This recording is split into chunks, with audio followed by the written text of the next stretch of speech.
semuanya, pada kesempatan kali ini kami dari kelompok 2 akan membahas mengenai impor thrifting menjadi musuh terberat UMKM di Indonesia pada saat ini. Nah, pada kesempatan kali ini kami akan membahas mengenai bagaimana thrifting bisa masuk ke Indonesia, kemudian apa kebijakan pemerintah di dalamnya, kemudian apa dampak dari impor thrifting ini, dan yang terakhir bagaimana kesadaran dan preferensi dari konsumen itu sendiri. Nah, langsung saja kita akan langsung ke pembahasan pertama.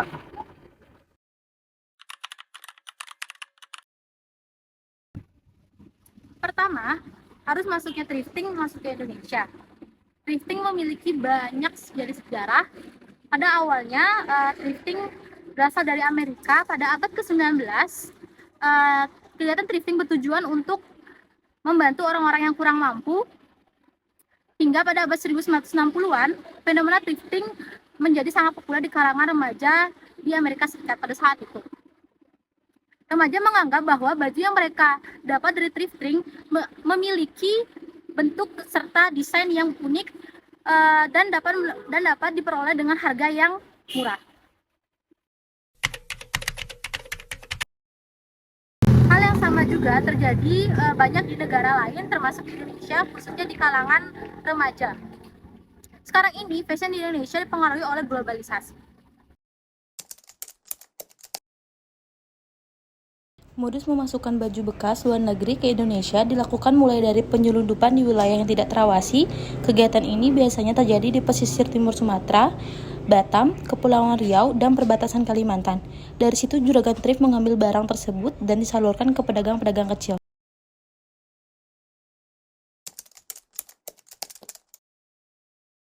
Selanjutnya adalah dampak masuknya thrifting bagi perekonomian di Indonesia. Seperti yang kita tahu, sandang, papan, dan pangan merupakan kebutuhan pokok manusia. Sandang atau pakaian merupakan kebutuhan sehari-hari yang tidak luput kita gunakan.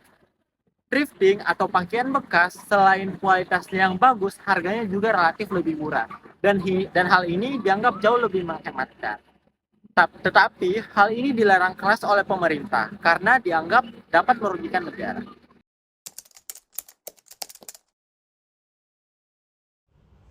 Dampak dari maraknya penggunaan thrifting bagi perekonomian di Indonesia adalah yang pertama, produk thrifting dianggap mencekik UMKM, khususnya di bidang industri tekstil.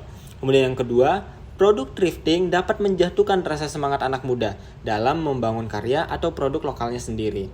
Kemudian yang ketiga, thrifting atau barang bekas yang masuk ke Indonesia tidak membayar pajak, dan tentu saja hal ini dapat menimbulkan kerugian bagi pendapatan negara.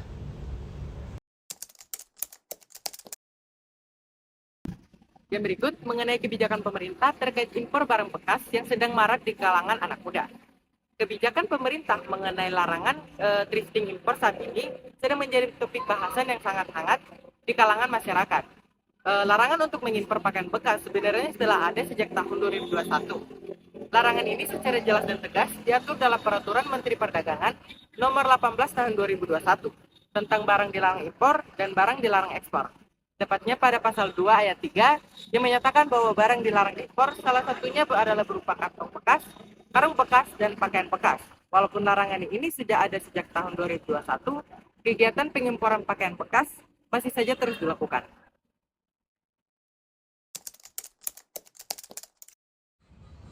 Secara keseluruhan, langkah yang diambil pemerintah terkait dengan thrifting impor merupakan bagian dari Protection Trade Indonesia, yang merupakan tindakan pengamanan yang dilakukan oleh pemerintah negara pengimpor untuk mencegah ancaman ataupun pemulihan kerugian industri dalam negeri akibat lonjakan barang impor. Sehingga pengetatan yang dilakukan pemerintah memang bertujuan untuk melindungi industri Indonesia.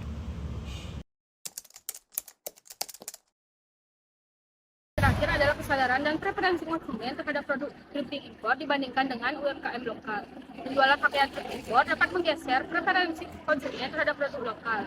Dengan beragam pilihan pakaian bekas dari luar negeri yang tersedia dengan harga yang terjangkau, konsumen mungkin lebih memilih membeli pakaian thrifting impor daripada produk lokal.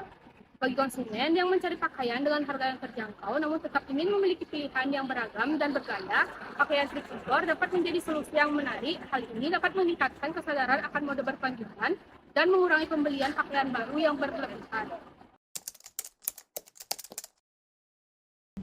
Kesadaran dan preferensi konsumen menciptakan kolaborasi antara pakaian lokal dan pakaian trip impor. Menggabungkan pakaian trip impor dengan produk lokal dalam gaya dan desain yang unik dapat menciptakan kemitraan yang saling menguntungkan bagi kedua sektor.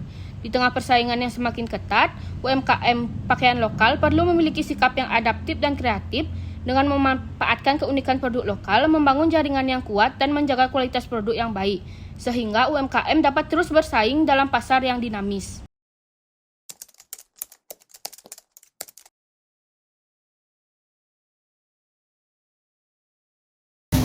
Halo guys, pada kesempatan kali ini kami terjun langsung ke lapangan, tepatnya di Pasar Badung untuk melihat kondisi bagaimana orang menjual dan melakukan pembelian mengenai trip ini. Nah, tanpa berlama-lama lagi, yuk ikutin kami.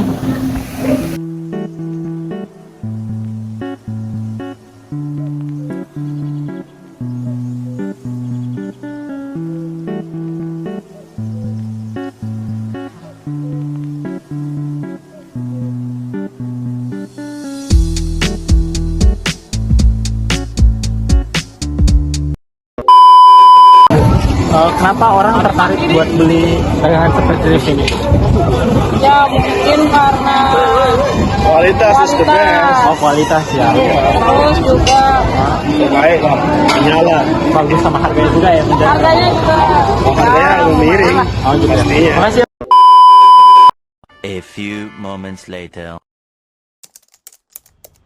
Saran yang dapat kami berikan adalah yang pertama, pemerintah harus memperketat wilayah arus masuknya thrift, dan yang kedua, adanya kesadaran penuh dari setiap individu masyarakat dalam mengedepankan produk lokal.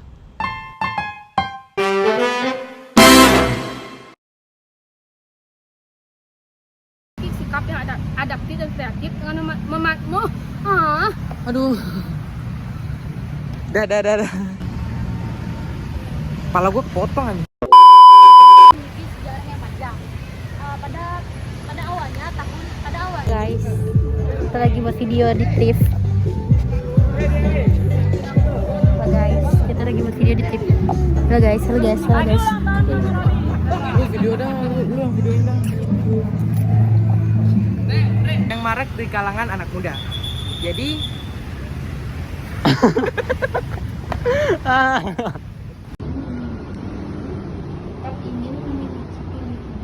Ingin memiliki